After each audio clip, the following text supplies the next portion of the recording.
our first Facebook Live event. Not sure how it's going to go. Hope it'll go well, and thank you for those that are here. I've got Karen Walsh, my business manager, close by to help me just in case anything goes awry. I have my grand dog Bosco close by, and so if he gets in the way, please accept my apology for that. Family business is all about practice, and what I'm going to try to do once a week is to bring you some practical advice, some practical exercises. What I have for you today is 14 examples of goals you could set for your family business this year. And these are all things that I've actually done with family businesses. And they are all part of our exercises we have available to you. We've got a lot of free exercises, and so you can check that out. So here we go, 14 goals for you and your family business this year. Create a new starting point, like consider forgiving each other and starting over. I know that's really hard to do in a relationship, really difficult, but what are you going to do? You can't get a new family. So at some point, you ought to say, hey, let's forgive each other for what we've done in the past, and let's try to create some new ground going forward. And that's one of our free exercises we have. Do a personality profile on everybody. You know, everybody's wired differently. So you have salespeople, you have the accountants in the family, you have the big picture thinkers, you have the people that are very detail oriented. Do a personality profile, and it'll really help you understand who you have in your family and how you can interact with each other. It made a really big difference when I did a personality profile and found out how screwed up I was, or how I was in the wrong position in my business. But personality profile, there's a lot of them out there. There's many free. There's one that we use. It's a good thing to do with your family. You could explore your family's values. So why does a family do what it does? And so we help families really talk about what are the values in this particular family and how do we see those values in action. If you email me, I'll tell you a little trick that I use to really get families talking about their family values. But values are like your guidepost. They're what really should to guide your decision making. So explore your family values. You could create a family vision statement or a family business vision statement. Where is the family business going? What are we trying to accomplish? That's a good process to go through. You could schedule a camaraderie event. One of my clients, Jeff, 7 years ago said, you know what, we need more camaraderie here. And we're like, okay, it's a pretty good idea. So we scheduled time to go out on the ranch, camp out, do some horseback riding, and really build a little camaraderie, because when we had more camaraderie, when we were in the family business, when we were in the board meeting, when we were making decisions, the camaraderie outside of the business really helped inside of the business. So get a little camaraderie going. You could have a monthly strategic dinner. And so that's where you get together, tell everybody, hey, we're going to meet at 7 o'clock, first Wednesday night of the month, and we're just going to talk big picture about the family and about the business.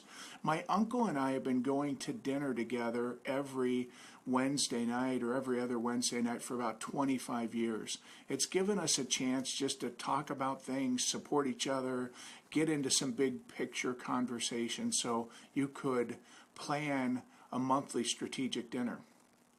You could have a collaboration project for the next generation. So I have a family I'm working with in California. They've got a lot of members in the next generation of the family business. And we said to the next gen, we said, why don't you create a project you all can work on? It could be something charitable. It could be a new idea for the business. And they really like that idea. So the next gen's getting together and creating a little project for them to work on, begin to see who the leaders in that next generation are, and give them a chance to create a little of their own identity within the family, and that might be helpful for the family business down the road. You could have a communications workshop. So we get together with people and say, what works for you in communicating? This is the way I like to be communicated to.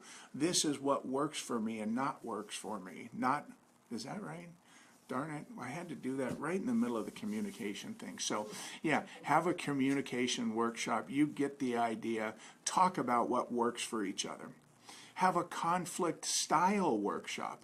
So there's an assessment we use that talks about the sharks, owls, foxes, turtles. You get the idea. Look, conflict's not bad. Conflict is good for a business. It's actually good to some degree for a family. The sooner people can find out what style they are, as soon as we know who the sharks are in the room, the turtles, we can help people be more effective in their conflict. And then you could give each other performance review. I know that's something you and I do, don't we, Karen? Or am I going to get my performance review? Bad idea. No. Yeah, you should give a performance review. In a company, performance reviews are given. I have a very simple exercise I use for families. You ought to sit down on a regular basis. You know, it's not right to do performance reviews for employees and not do them for each other and for family members. So I'm talking about doing performance reviews for people that are in the family business. And look, a performance review is another form of feedback. That's all it is. You should do that. It's a good practice. You could schedule a family summer meeting so we bring whole families together. And again, it's a little bit of camaraderie, it's business. We have a morning session on business, then we'll have an afternoon session, team building, communication.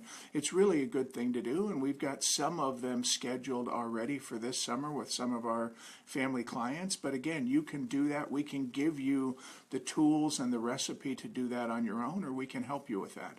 Family summer meetings, by the way, when a family does it, it's like the first year they're kind of awkward. It kind of takes a little time. They're not really sure what they're doing. The second year it gets better. The third year even gets better. So again, it's really all about practice. You know, remember, great musical groups, emergency response teams, sports teams, they got to practice. And you have to get practice. You have to practice to get better at what you're doing in a family business. So the last couple I have for us today are, one is explore pruning the family tree. So sometimes you get a family, you got 3 branches now, maybe one of these branches, I should be very careful about which finger I'm removing from the branches, but you get rid of one of the branches of the family tree. People just simply don't get along. They have different styles. They are incompatible for work. So look, my family pruned the family tree the day they kicked me out. No, my family pruned the family tree in 1932. My grandfather said, look, I can't continue to do this work on behalf of all of you, and he bought the family business. He bought out his siblings. So pruning the family tree is something you should talk about at some point. And again, just start to explore the ideas of that. Next, you should consider exploring selling the family business or getting the family business positioned for sale. Look, a family business has a life cycle like a human being. And so there's a beginning, there's a middle, and there's an end. And so sometimes, even though we've had the business forever, you think it's something that should continue. Sometimes it's something that shouldn't continue.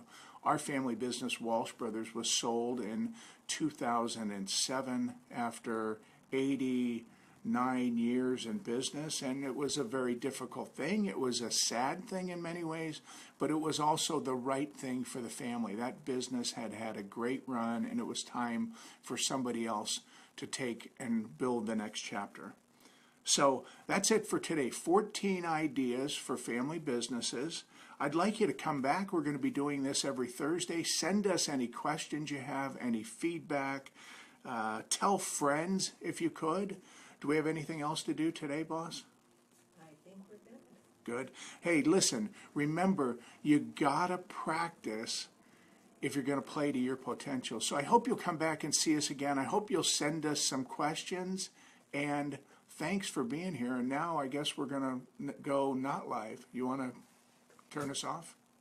Thank you. Thanks a lot for being here. Bye-bye.